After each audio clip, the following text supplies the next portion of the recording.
You're having a good year. 2015, pretty good so far. Yeah.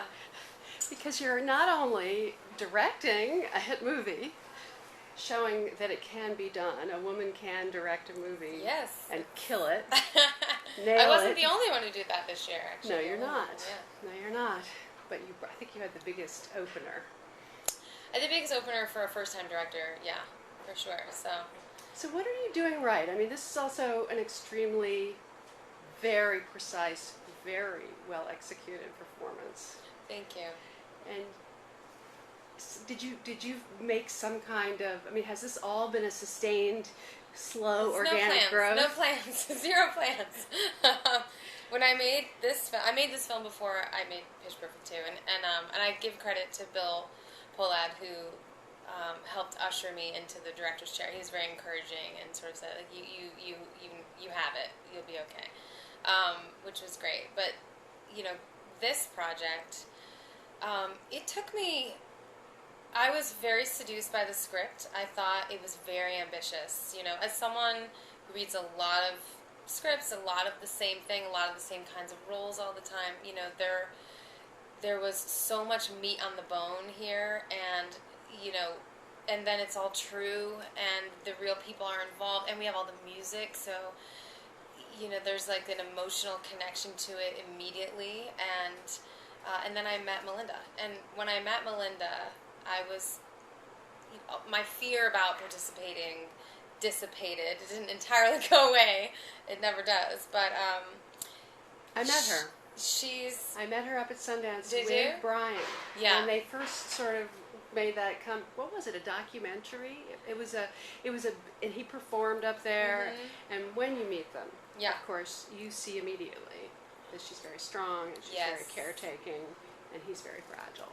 Yes. And very brilliant. She is fierce and devoted, and they have created this beautiful life together. They have 5 kids, and they've got dogs running around. I've been to their home, and it's a beautiful, happy place, and to then try to even have an understanding of what they went through to get to where they are, especially for him. And it's such a story of surviving, and to play. I just felt really compelled after meeting Melinda to be part of this storytelling and part of this. If I could get a little piece of this legacy, so amazing to tell this story, and to have Brian be celebrated again now in a renewed way, and to really be seen for who he is, I think is so strong and just so interesting and inspiring for everyone. But as someone you know better than I mean, I was going over your resume, and you've been in a lot of movies, big and small. Yeah. And as you say, this movie has a very organic, authentic quality to it. It is not blitzed up. It isn't prettied up. And there's room in it for your character to show how that relationship developed. It's not like a romance. Their romance was very, it was organic on one level, very organic. And then, and also just, you talk about sort of obstacles that get thrown at you. Tons of obstacles. The great news for me as an actor, because there's so much nuance in this film, and the notion, I had trouble, I would say, I had trouble with the notion of falling in love with someone so damaged, taking that on. And then you sort of look around and you go like, well, everybody's got shit, don't they? Everybody's got baggage, don't they? And well, it's almost like she falls for him in spite of herself. She really does. But I will say, for an actor, the gift for me was the thing I could so clearly play and latch onto, and it's something Melinda said to me immediately, was she hated Eugene Landy. She had despised that man, and she's competitive, and she wanted to win. I said there's a moment in this movie where Bill and I talked a lot about this. There's a moment in this movie where Melinda sort of says, I don't know if ever we're going to have this grand love affair. I see it. I can feel it. I want to make it happen. I don't know if it's ever really going to happen. I don't know. I feel like that's kind of selfish. I'm just doing something for me. But I can say with clarity that I do not want Eugene Landy to win. I want that man out of this guy's life. I just, she had his number from minute one. Well, what I love about her is, and the way you play her, is that you get that double layer where she's part of a culture where she behaves a certain way. She doesn't show her cards to Landy. She's playing it cool, but you see how she feels. That's right. She knew Landy. She sold cars, and this other thing I really. They know who people are. They knew people are, and they know how to read people. And I also think, and when someone's playing you, and also she'd been she's a pretty woman. She'd been around the block, with a lot of men, and she knew the game. And she'll tell you. I mean, she was dating professional athletes and all kinds of people. And so you meet Brian. He's like this pure, loving, sweet human being, totally truthful, no artifice. So unique as a person. And then. You listen, now you've met him and you listen to the music, and it's like a whole different way of you have an even deeper understanding of this person. There's even more to be sort of in love with and devoted to. And, yes, he's mentally ill and he's got this baggage, but he is unlike anyone that you've ever known.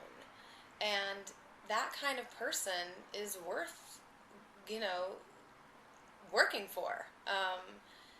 You don't turn your back so easily on that kind of person when you're 38 years old and you've been around a lot of blocks and you believe in love. You want love in your life, So I think Melinda, it's just, I like to say they saved each other.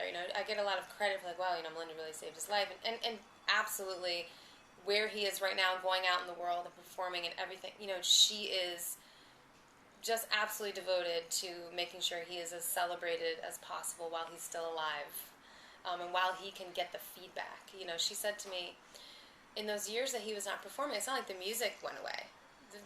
Everyone heard the music. People loved the Beach Boys. The Beach Boys were out on tour without him, getting, being adored and all of it, and he was missing that feedback. He didn't know how much impact he was having.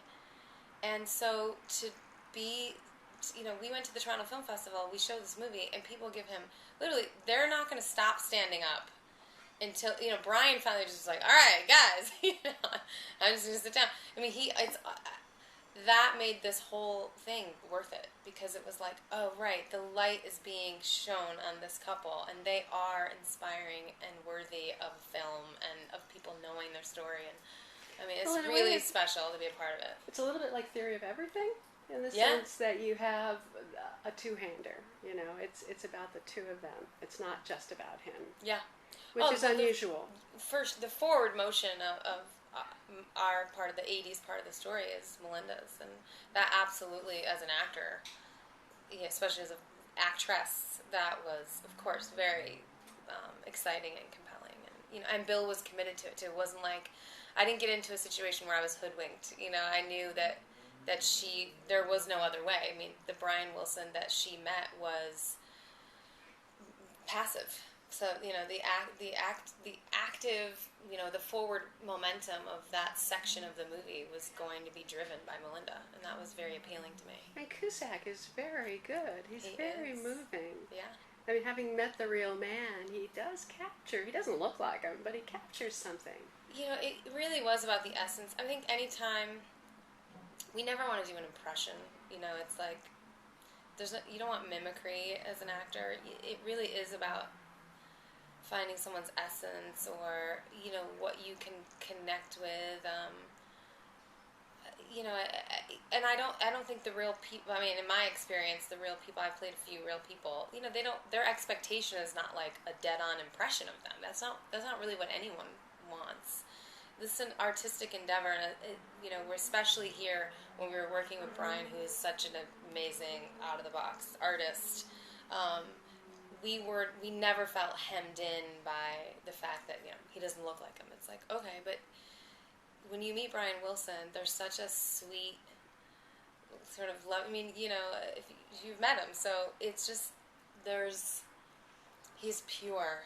He's just pure, and I really felt like John, who's such an intellectual, had to let go of so many things. He did such a great job of just kind of being an open vessel, and that is Brian. I mean, and I think the other thing, because Paul and John, Dano and Cusack, they didn't really speak about how their portrayals or... It's uncanny. They didn't do anything. All they did was meet Brian and listen. They met the same man and listened to the same music, and they got the exact same impression, because you can't really misinterpret Brian. Do you know what I mean? You can't really have... There's not some interpretation that's like, well, I met like a really angry, cerebral dude. It's like, no, he is a pure, open, sweet-natured, good-hearted, man. Like, that's just who he is. And so the two performances work together so seamlessly, because they were working off the same essence, and it's the essence that is so great. So you have had this experience. You've directed this year. Mm-hmm. What is your outlook going forward in terms of what you're looking for and what you've been spoiled?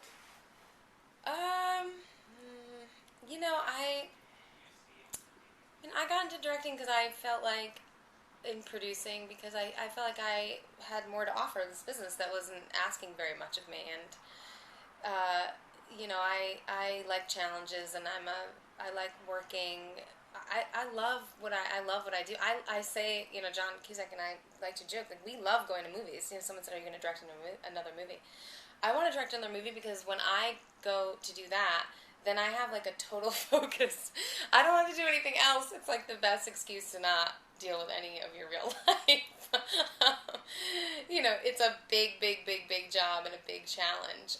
But I have so much going on all the time that I feel like when I can make a movie, it's like, oh, okay, guys, I can't read anything else. I can't think about anything else. I can't worry about where my career's going or who, what, aging, or you just don't. You take all of that away and you just focus. And I love it. That's what I like about this job. So, anything coming up? Nothing that I can talk about. No, nothing official. I'd like to see you do Pitch Perfect 3, too. I might, you know. Nothing official. Uh-huh. And The Hunger Games is done. Yeah. It's done. I actually just did ADR, so I'm like done. Is that sad? It was such a great part for you. Yeah, it was a great part. She's amazing. I miss her a lot. But I love that I still have November to sort of go and celebrate her again. And I haven't seen the movie yet, so I haven't seen Mockingjay yet, part 2. It was really sad when it happened, when we left. And then you get busy and you move on. I mean, it's our life. That's what actors do.